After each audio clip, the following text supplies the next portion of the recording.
Hey guys, this is a market update. Bitcoin is in a precarious position right now, touching a support level, showing a little bit of weakness, but I'm not worried, and I want to explain why in this video. We're going to look at a ton of economic data, including economic indicators and how they compare to previous recessions or slowdowns, and how that's going to affect the price of BTC. Because from right here, it is central bank policy, as always, that's going to really move BTC from here. And so we're going to look at that and how the central banks might behave and how that's going to affect Bitcoin.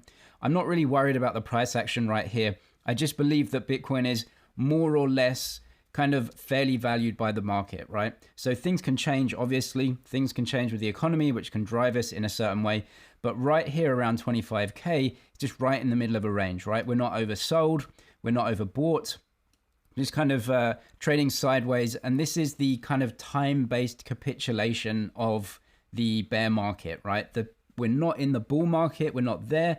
But we're also not really in the bear market where you're getting those huge drawdowns. We're in the time-based capitulation phase where people lose interest. Nothing really happens. You see this kind of weak price action. And that's just where it is. But it's the next phase that you have to be investing for now. Even if you're a trader looking 6, 12, 18 months out into the future, that's the next phase that you have to be trading now, and you have to get in obviously before everyone else. So let's go through that and the data right here, because right now is an important time where I just think Bitcoin is waiting for that next phase. If you're a trader though, check out Bybit. Link in description to a deposit bonus up to 30,000. So if you deposit and trade, you can get that deposit bonus. I'll leave the details via the link below. Bitcoin isn't going to go anywhere. We're not going to pump. We're not going to reach new all-time highs. We're not going to have that bull market until central banks change their policy. What is going to make them do that? Let's have a look at this. This is leading economic indicators, and this is the amount of periods where the leading economic indicators have declined. So what you're seeing here is obviously a decline in leading economic indicators is not good news. When those economic indicators decline consecutively for around 7 or more times, that has historically each and every single time led to a recession. 8 here in the 1970s, 80s, 2000, 2008, obviously a huge one right here. Now, what we know is that during 2020, 2021, things got way overheated. So you would expect those economic indicators to decline, but that's not necessarily a recession, because a recession may be coming down from a normal amount of growth. We had way too much. We were way overheated. So you would expect the economic indicators to be coming down. It's not necessarily indicative of a recession, but you can't really see it on the screen. But each and every time previously, you can see here was a recession. So is this one going to be?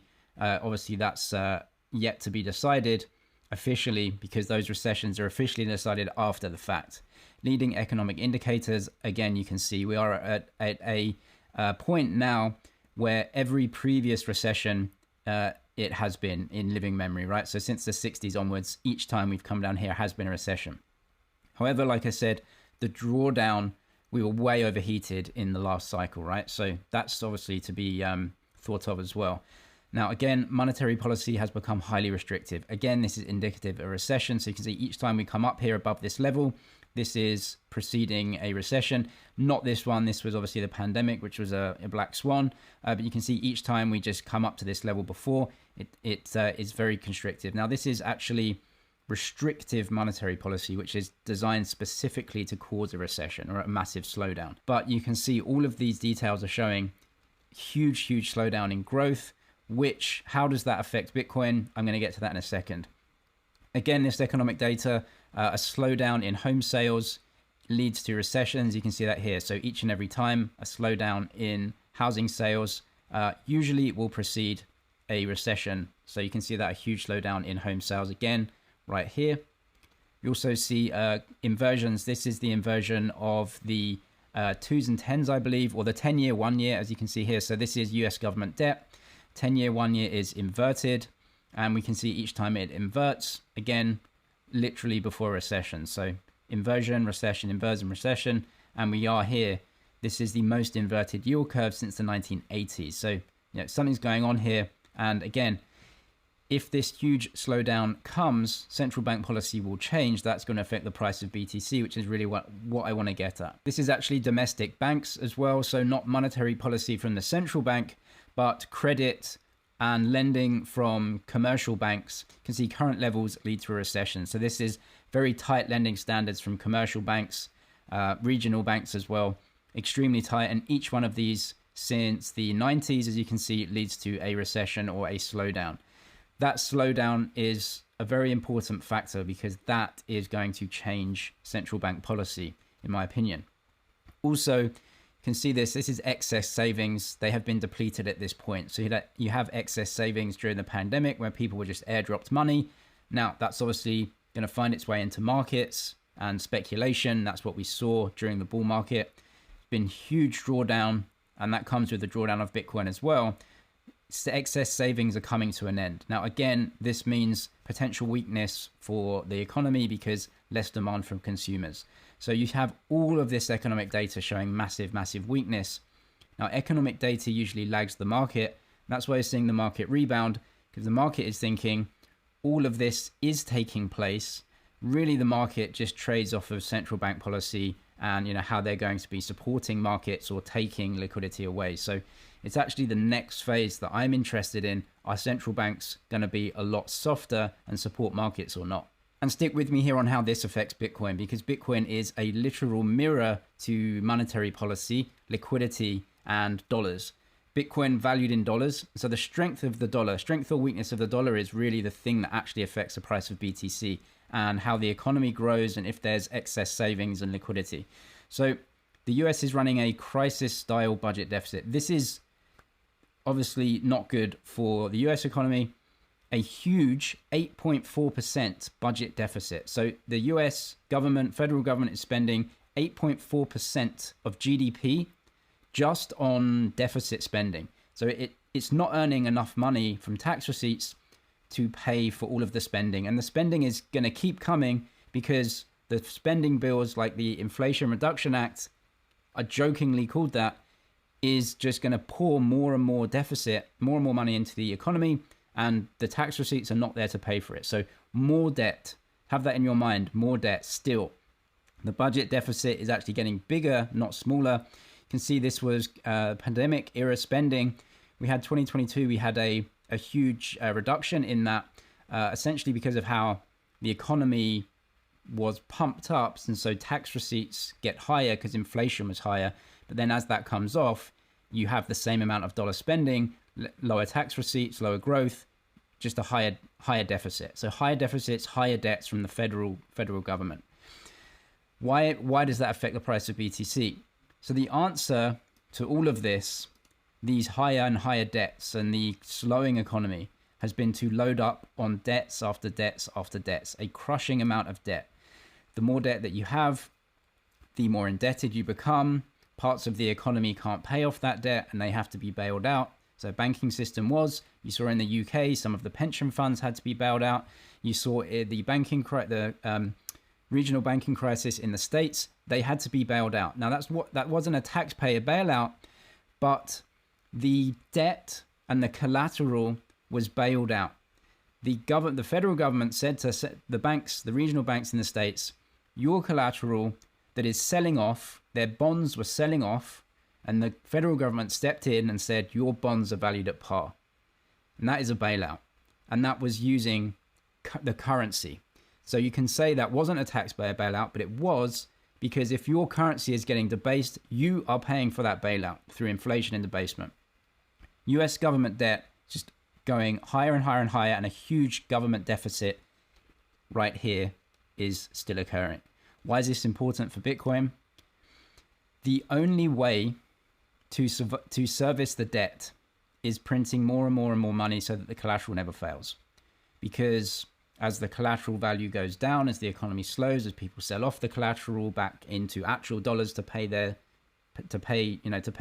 short-term liabilities, collateral falls off, you get illiquidity in the system, the thing collapses. So who comes into the rescue? It's the Fed through money printing. This right here. Now, what you can see is the US Fed balance sheet in white and the federal government current expenditures, interest payments, so the deficit in blue. Now you can see they're very correlated. They follow the same line. Right here was that bailout of the regional banks in the States.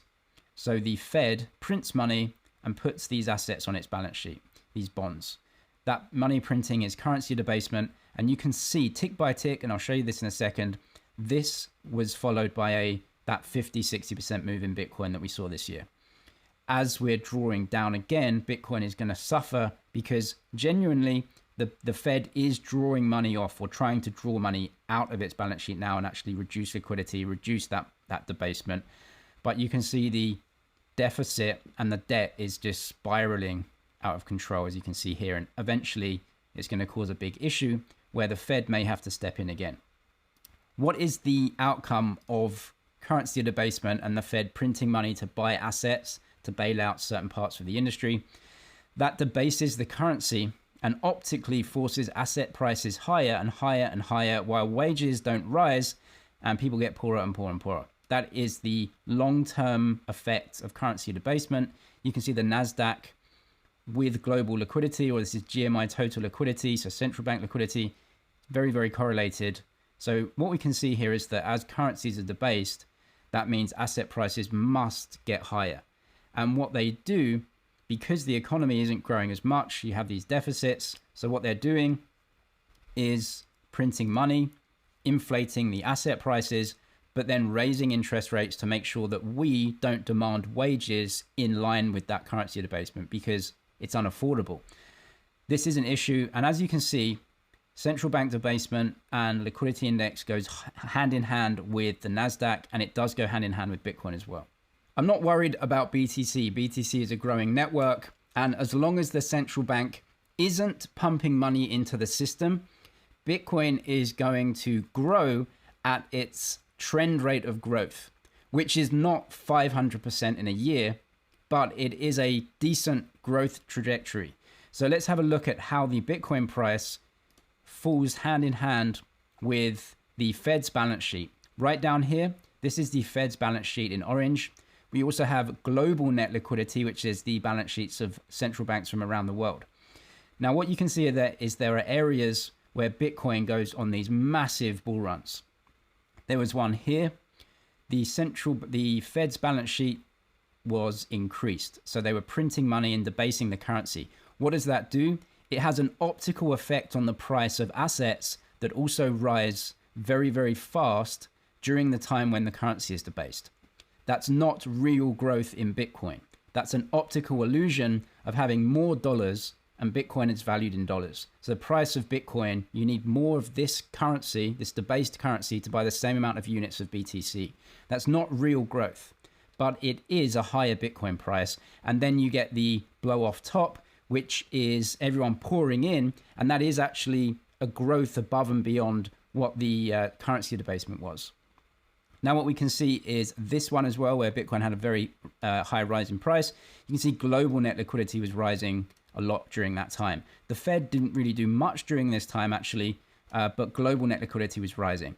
But as global net liquidity came off, and the central bank from the US, the Fed, was also drawing off liquidity, you get a bull market, you get a bear market for BTC. They are linked, of course. We have the pandemic spending, which was insane. We have a huge bull run for BTC. But as we can see, the Fed is actually drawing out liquidity and reducing their balance sheet during this time. Yes, we got the regional bank crisis, which had an effect on BTC this time around, but the Fed is drawing down their balance sheet. So during this time, what we're going to be looking at is weakness and sideways for Bitcoin. You're going to have a fight between a small reduction in the Fed's balance sheet plus the actual growth of BTC. And so they're going to find an equilibrium where you're just going to get a trend rate of growth for Bitcoin, pushing us a little bit higher year over year if that happens. Now, Bitcoin is still up, 50-60% this year. That's an insane performance. It's great. And if it keeps going up maybe 20% a year, 25% a year, that's also an insane performance, especially when dollars are being restricted from the central bank. If they print again, and we've seen a lot of this weakness, these economic indicators showing that if they print again, Bitcoin is going to moon. Great, bull market. But it's not real growth. It's optical illusion. Bitcoin will protect you from it. And it's also growing, but it's not going to have a bull market until the central banks flip. That's a bull market. You can see the price going up. It's a double-edged sword. Bitcoin will go up, but also there's huge currency debasement, which is terrible for all of us generally. So I'm not really worried for Bitcoin. If you look at all of the on-chain data, 25K is more or less fair value in terms of long-term holders, short-term holders. No one's really in major profit or a major loss at that region. And so 25K being fair value means with BTC, 30% higher or lower, it could be there within a week, depending on news flow or some piece of news. So that's where we are right now.